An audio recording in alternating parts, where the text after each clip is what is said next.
Hi, welcome to Attainable Green. I'm Jess, and today we're going to be talking about having too many plants and how contentment and perfectionism kind of fit into this whole thing. So let me give you some background. I've been growing plants for about 4 years now. I've been growing orchids for about 4 years now, and last year was probably the first year where I took my hobby seriously.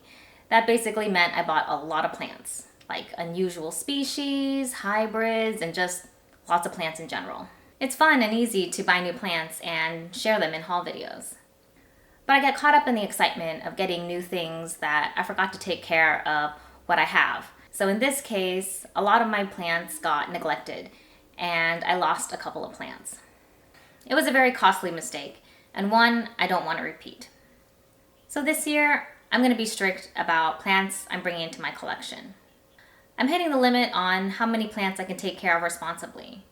Watering is increasingly becoming a chore instead of a fun task, so I need to adopt some new care guidelines.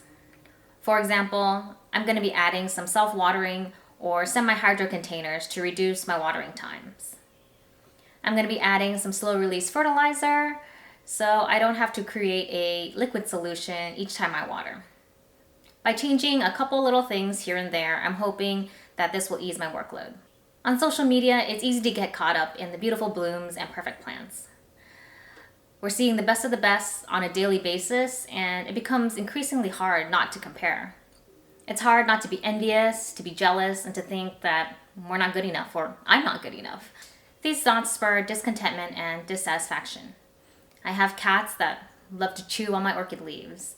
I have a toddler that thinks my plants are toys for him. And I'm kind of clumsy, so I break spikes, new growths, and bend leaves. My plants don't look perfect, but somehow I got it in my head that they need to look pristine. So how do I resolve these feelings, these negative thoughts, and turn them into positive solutions? I know I want to display my orchids better.